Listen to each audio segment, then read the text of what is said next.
बिस्मिल्लाहिर्रहमानिर्रहीम। आज हमने एक्सरसाइज 2.3 स्टार्ट करनी है। क्वेश्चन नंबर 1 का फर्स्ट पार्ट है, find a constant a such that the vectors 2i minus j plus k, i plus 2j minus 3k and 3i plus a j plus k are coplanar vectors. अगर ये तीन vectors coplanar हैं तो हमने small ए की value मालूम करनी है। लास्ट लेक्चर में आपको बताया था कि तीन वेक्टर्स कोप्लानर कब होंगे, जब उनकी स्केलर ट्रिपल प्रोडक्ट ज़ीरो हो जाएगी, क्योंकि स्केलर ट्रिपल प्रोडक्ट किसको रिप्रेजेंट करती है? Volume of the parallelopiped. और अगर उनमें से दो वेक्टर्स जो हैं पैरेलल होंगे, या ये कहें कि अगर तीनों वेक्टर्स एक ही प्लेन में लाई करेंगे, तो फिर पैरेललोपाइड नहीं बनेगा और उसका वॉल्यूम ज़ीरो होगा। इन वेरी शॉर्ट, अगर आपको ये पता है कि तीन वेक्टर्स कोप्लानर हैं तो फिर उनकी स्केलर ट्रिपल प्रोडक्ट लाजमी ज़ीरो होगी। तो उसी फैक्ट को सामने रखते हुए आप यहाँ पे लिखते हैं, ये जो पहला वेक्टर, इसको आप अगर शॉर्टकट में सारा करना चाहें, ये पहला ए, ये बी, और इसे आप सी सपोज कर सकते हैं। और ये जो ये ए है, ये कोई स्केलर है जिसकी आपने वैल्यू फाइंड करनी है। तो आप इसको लिख सकते हैं आपके, since given vectors are coplanar, so their scalar triple product is zero. उनकी स्केलर ट्रिपल प्रोडक्ट ज़ीरो होगी। अब स्केलर ट्रिपल प्रोडक्ट ज़ीरो होने का मतलब क्या है? डिटर्मिनेंट बनाया जाएगा, उसकी फर्स्ट रो में फर्स्ट वेक्टर की कंपोनेंट्स आएंगी 2 माइनस 1 1, सेकेंड रो में सेकेंड वेक्टर की कंपोनेंट्स आएंगी 1 2 माइनस 3, थर्ड रो में थर्ड वेक्टर की कंपोनेंट्स 3 a और 1, और ये किसके बराबर होगा? ज़ीरो। ये तीन वेक्टर थे जो कोप्लानर थे, इनकी स्केलर ट्रिपल प्रोडक्ट ज़ीरो आएगी। इनकी स्केलर ट्रिपल प्रोडक्ट कैसे मालूम करते हैं? डिटर्मिनेंट बनाते हैं इनकी कंपोनेंट्स को फर्स्ट, सेकंड और थर्ड रो में लिख के, वो आपने बना दिया उसको ज़ीरो करके। अब इस डिटर्मिनेंट की सिर्फ एक्सपेंशन करनी है, 2 into 2 plus 3a minus minus 1 into 1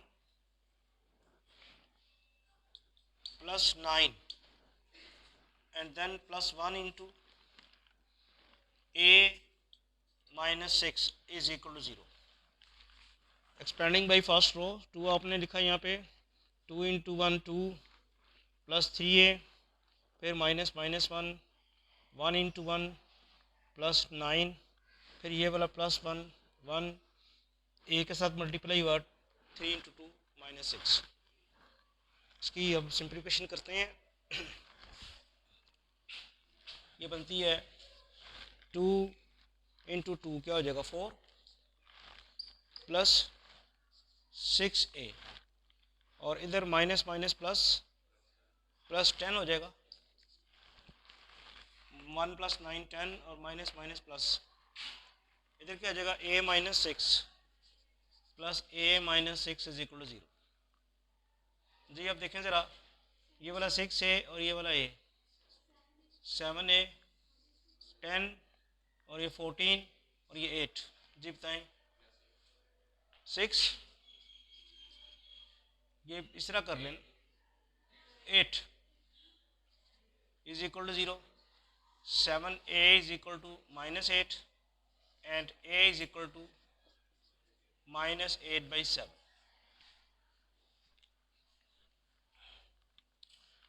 तो ये अब आपको जब कभी वो वेक्टर दे देता है, तीन वेक्टर्स, और कहता है जी कोप्लानर साबित करें, तो तब आपने उसकी स्केलर ट्रिपल प्रोडक्ट ज़ीरो साबित करनी है। और अगर वो कहता है कोप्लानर हैं, तो फिर स्केलर ट्रिपल प्रोडक्ट जो है वो आपने ज़ीरो लेनी है, और उसके बाद जो उसने क्वेश्चन सॉल्व करने के लिए कहा होगा वो कर लेंगे आप। नेक्स्ट क्वेश्चन क्या ज़रा देखें। नेक्स्ट जो सेकंड पार्ट है, show that I dot J cross के इज इक्वल टू 1। इसको दो तरीक़ा से किया जा सकता है कि एक तो स्केलर ट्रिपल प्रोडक्ट का डायरेक्ट फार्मूला लगाएं, पहले वो कर लेते हैं जो आप डिटर्मिनेंट एक्सपेंड करते होते हैं। तो जब आई डॉट जे क्रॉस के लेंगे तो 3/3 का डिटर्मिनेंट होगा। पहला वेक्टर ये सिर्फ आई है, तो इसमें जे और के की कंपोनेंट्स तो ज़ीरो होंगी, तो आई के लॉन्ग 1 हो गया, बाकी 0। दूसरा वेक्टर जे है, इसमें आई 0 हो गया और जे की जगह 1 और ये भी 0। तीसरा वेक्टर के है, इसमें पहले दोनों 0 और ये 1। अब ये डायगोनल मैट्रिक्स का डिटर्मिनेंट हमेशा 1 आएगा ना। ये एक्चुअली डायगोनल मैट्रिक्स का डिटर्मिनेंट 1 नहीं, असल में है ही डायगोनल में 1। इनकी प्रोडक्ट आनी है 1 इंटू 1 इंटू 1 और वो 1 आ जाना। ठीक है, तो हमने साबित कर दिया। दूसरा अल्टरनेटिव वे जो है वो ये है कि अगर आप पहले जे क्रॉस के लें तो जे क्रॉस के किसके बराबर होता है? आई के। अब इसकी डॉट प्रोडक्ट आई के साथ लें, जे क्रॉस के की dot product i dot i आ जाएगी और आई डॉट आई किसके बराबर होता है? 1 के। तो ये क्वेश्चन डिटर्मिनेंट का फॉर्मूला स्केलर ट्रिपल प्रोडक्ट के लिए जो है उसको यूज़ किए बगैर भी किया जा सकता है। नेक्स्ट देखें क्या क्वेश्चन है। नेक्स्ट क्वेश्चन नंबर 1 का 12th part. Find the volume of the tetrahedron with coterminal edges represented by the vectors i plus j plus k, i minus j and 2k। Formula आपने derive कर लिया हुआ है। Volume of the tetrahedron क्या होता है? 1/6 volume of the पैरेललोपाइड। तो पैरेललोपाइड का वॉल्यूम किस तरह निकलता है? इन वेक्टर्स की स्केलर ट्रिपल प्रोडक्ट, उसको क्या करना है आपने? 6 से डिवाइड करना है। तो स्केलर ट्रिपल प्रोडक्ट तो पहले आप मालूम करें इनकी। तो अगर आप ये सपोज कर लेते हैं, पहला वेक्टर आई प्लस जे प्लस के, वेक्टर बी है आई माइनस जे, वेक्टर सी है 2k। अब आप इनकी स्केलर ट्रिपल प्रोडक्ट पहले फाइंड करते हैं। ए क्रॉस बी क्रॉस सी, तो डिटर्मिनेंट 3/3 का डिटर्मिनेंट फर्स्ट रो में फर्स्ट वेक्टर की कंपोनेंट जो कि 1 1 1 है, सेकेंड रो में सेकेंड वेक्टर की कंपोनेंट 1 -1 और 0, और थर्ड रो में थर्ड वेक्टर की कंपोनेंट्स जो कि 2k, तो सिर्फ 2 रह जाएगा। अब ज़रा इस डिटर्मिनेंट को एक्सपेंड करते हैं तो क्या आएगा भाई? फर्स्ट रो एक्सपेंड करते हैं तो क्या होगा? -2 -0, फिर ये -1 और ये छोड़ के 2 -0 +1, तो 0 -0 जी क्या बना? -2, फिर माइनस, ये भी -2 ही आएगा, ये -4। अब ऑब्वियसली जो वॉल्यूम है ना वो तो नेगेटिव नहीं आना, तो वॉल्यूम ऑफ द टेट्राहेड्रन जो है उसका फार्मूला क्या है? 1/6 और आएगा scalar triple product b cross c, इसके साथ मैग्नीट्यूड ले लें तो ये आ जाएगा 1/6 इंटू -4 मैग्नीट्यूड या मॉड, तो ये क्या बन जाएगा आपके पास? 4/6 जो कि बनेगा 2/3 क्यूबिक यूनिट्स, क्योंकि वॉल्यूम हमेशा क्यूबिक में मेजर किया जाता है। तो ये इसका आंसर है। नेक्स्ट क्वेश्चन नंबर 2 है, Find the volume of the tetrahedron bounded by the coordinate planes and the plane 5x plus 10y plus 2z minus 30 is equal to 0. Coordinate planes, अब ये ज़रा क्वेश्चन समझने वाला है। यहाँ आपको वेक्टर्स नहीं दिए हुए, देख रहे हैं ना कि यहाँ आपको वेक्टर्स नहीं दिए हुए बल्कि एक प्लेन दिया हुआ है। प्लेन से क्या मुराद है, पहले भी कई दफ़ा बात हो चुकी है। ये बोर्ड जो है ये एक प्लेन है। प्लेन 2 डायमेंशन से मिलकर बनता है। जैसे हम कहते हैं एक्स वाई प्लेन, जब आप 2 डायमेंशनल स्पेस डिस्कस कर रहे होते हैं तो ये बोर्ड को हम आमतौर पे एक्स वाई प्लेन समझ लेते हैं। ये सिर्फ बोर्ड ही एक्स वाई प्लेन नहीं है। ये आप ये ना समझें कि जितना बोर्ड है वही एक्स वाई प्लेन है, ये ख़त्म ही नहीं हो रहा। हमारे पास तो बोर्ड जहाँ से लिमिटेड है ना, इस डायमेंशन में इस तरफ और इस तरफ भी इन्फिनिट डायमेंशन, ऊपर भी इन्फिनिट डायमेंशन, नीचे भी इन्फिनिट डायमेंशन, ये सारी की सारी जो चीज़ है ये एक्चुअली क्या है, X Y plane. Basically board जो है एक्स वाई प्लेन का कुछ हिस्सा है, ठीक है। अब उसमें ज़ाहिर बात है हमारे पास लिमिट है। ये सिर्फ हम एरो लगा के कह देते हैं जी एक्स एक्सिस एक्सटेंड हो रहा है, अब कितना कम कर सकते हैं। इसी तरह ये वाई एक्सिस है और ये जो प्लेन बनेगा इसे हम कहेंगे एक्स वाई प्लेन। ठीक, इसकी नेगेटिव डायरेक्शन एक्स एक्सिस की है, वाई एक्सिस की नेगेटिव डायरेक्शन ये नीचे। तो ये जो प्लेन उसने कहा हुआ ना, ये जो प्लेन जिसकी कोई ये दी हुई है ना, ये ना एक्स वाई प्लेन है, ना वाई जेड प्लेन है, ना जेड एक्स प्लेन है। 3 प्लेन है। कोऑर्डिनेट प्लेन हमारे 3 हैं। जैसे लास्ट टाइम एक एग्जांपल दी थी आपको कि वो जो बॉटम कॉर्नर है उससे अगर आप इस तरफ चल रहे हैं तो आप इसको एक्स एक्सिस सपोज करें, ये वाला इधर आए तो ये वाई एक्सिस, और ये टॉप वाला जो है इसे आप जेड एक्सिस। इससे मिलके आपके पास क्या बनेगी, 3 डायमेंशन। इसको हम यहाँ कैसे बोर्ड पे कैसे लिखते हैं, बोर्ड पे हम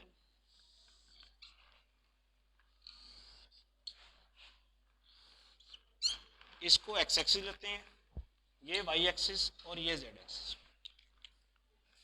अब ये समझें कि ये वाला जो एक्स एक्सिस है, एच जो है ये बाहर है ऐसे।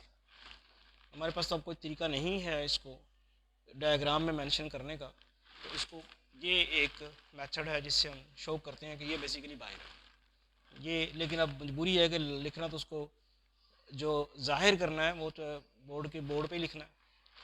तो ये इंडिकेट कर रहा है कि ऐसे है। अब जो वही कॉर्नर की वो शेप सामने लेके आए, अगर ऐसे रखें तो ये आपका एक्स एक्सिस हो गया, ये वाई एक्सिस, ये जेड एक्सिस हो गया।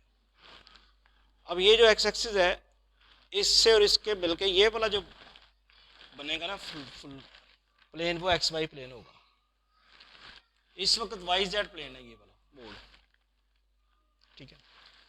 या दूसरे आसान लफ्ज़ों में वो जो आपका कॉर्नर बॉटम कॉर्नर है उससे इस तरफ जा रहे हैं तो एक्स एक्सिस है, उससे इस तरफ आ रहे हैं तो वाई एक्सिस है, और जहाँ हम खड़े हैं ये जो फ्लोर है ये एक्स वाई प्लेन है, क्योंकि एक्स एक्सिस और वाई एक्सिस से मिलके बना ये एक्स वाई प्लेन है। और ये वाली जो दीवार है ये वाई जेड प्लेन होगा। कैसे, ये वाई एक्सिस और ये जेड एक्सिस, ये वाई जेड प्लेन। और इसी तरह ये आपका एक्स एक्सिस और वो जेड एक्सिस, वो आपके पास क्या बनेगा, एक्स जेड प्लेन। तो ये 3 जो हैं ये कोऑर्डिनेट प्लेन्स हैं जो जुड़े हुए हैं एक एज के साथ, वहाँ पॉइंट के साथ। कौन कौन सा, एक floor X Y plane, Y Z plane और ये जेड एक्स प्लेन। इनके अलावा जो प्लेन है वो कोऑर्डिनेट प्लेन नहीं है। अब जो सिचुएशन है, ये जो प्लेन है ये एक्स वाई प्लेन इसलिए नहीं है कि अगर ये एक्स वाई प्लेन होता तो इसमें जेड 0 होता, और अगर ये वाई जेड प्लेन होता तो एक्स 0 होता, और अगर ये जेड एक्स प्लेन होता तो फिर इसमें वाई 0 होता। तो एक्स भी मौजूद है, वाई भी मौजूद है, जेड भी मौजूद है, तो ये कोऑर्डिनेट प्लेन नहीं है। तो ये किस किस्म का प्लेन होगा फिर, ये आप यूँ समझ लें कि जैसे ये वो कॉर्नर है और उस कॉर्नर पे आप एक गत्ता ऐसे तिरछा खड़ा कर दें। अब होगा क्या वो एक प्लेन ऐसा होगा या तीनों कोऑर्डिनेट प्लेन्स को इंटरसेक्ट भी करेगा और उनके पैरेलल भी नहीं होगा। ठीक है, तो अब हमारे पास ये जो इस प्लेन की वो बात कर रहा है। अब ये प्लेन जब एक्स एक्सिस को कट करेगा तो वहाँ वाई और जेड ज़ीरो हो जाएंगे। इस जिस प्लेन जिस गत्ते की मैंने बात की है, कोऑर्डिनेट प्लेन ने तो अपनी जगह ही रहना है, उन्होंने तो हिलना ही नहीं है। यानी जो फ्लोर है इस फर्श का, जो कि एक्स वाई प्लेन है, इसने ऐसे ही रहना है, इस दीवार ने भी ऐसे ही रहना है, उस दीवार ने भी ऐसे रहना है। एक नया प्लेन आपने खड़ा किया इधर ऐसे करके, ये नया प्लेन जो है एक्स एक्सिस को मीट करता है कहीं जहाँ पे। जब ये एक्स एक्सिस को मीट करेगा तो वहाँ वाई और जेड क्या हो जाएंगे, एक्स एक्सिस तो सिर्फ एक्स एक्स की वैल्यू आनी है, वाई और जेड तो ज़ीरो होने। और इसी तरह जब ये प्लेन वाई एक्सिस को मीट करेगा तो एक्स और जी ज़ीरो हो जाएगा। तो अब इसको इस प्लेन की जो मैं आपको बता रहा हूँ कि एक गत्ता हमने यहाँ पे खड़ा कर दिया है कॉर्नर पे, तो उसकी जो शेप बनती है वो फिर किस किस्म की बनती है।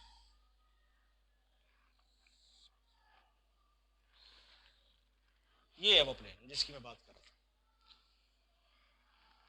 ठीक है, अब इस प्लेन ने एक्स एक्सिस को भी मीट किया है, वाई एक्सिस को भी मीट किया है, जेड एक्सिस को मीट किया है, इससे बनी है टेट्राहेड्रन। ये जो टेट्राहेड्रन है इसका वॉल्यूम फाइंड करना है। तो सॉल्यूशन में अब सबसे पहले वो इक्वेशन लिखते हैं 15x plus 10y plus 2z minus 30 is equal to 0। ठीक है, तो for x intercept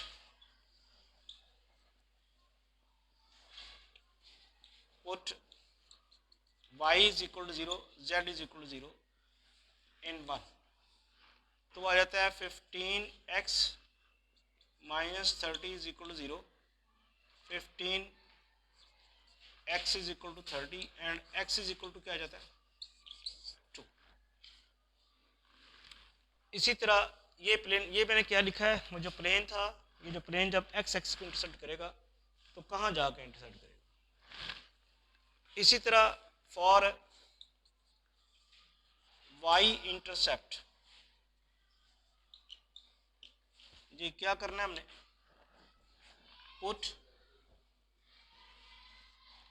x is equal to 0 and z is equal to 0 in 1, तो 10y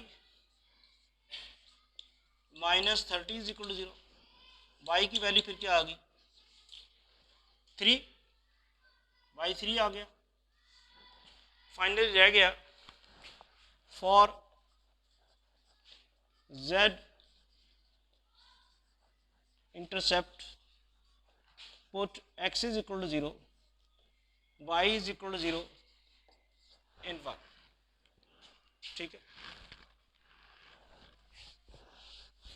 x is equal to 0, y is equal to 0 in 1, तो क्या आ जाएगा आपके पास 2z minus 30 is equal to 0, z is equal to 15। ठीक है, अब वॉल्यूम जो है टेट्राहेड्रन का वॉल्यूम वो क्या आएगा, उसका क्या फार्मूला आपको बताएगा आप में से।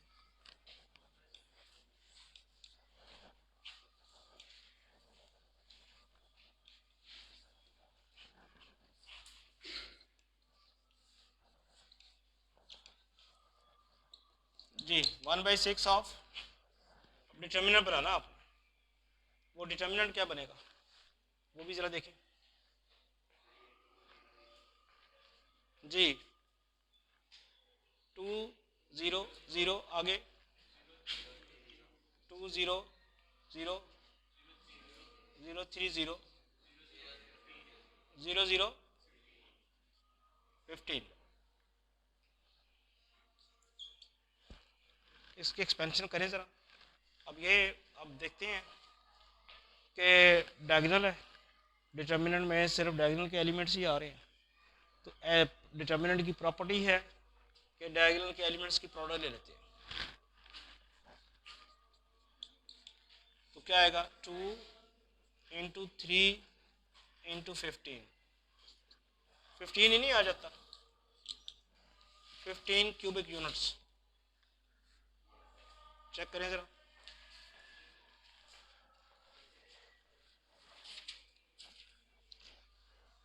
तो चलें आज यहाँ तक ही वाइंड अप करते हैं। इससे मिलते जुलते क्वेश्चन जो होंगे वो आप खुद सॉल्व कर लेंगे इंशाल्लाह। Thank you.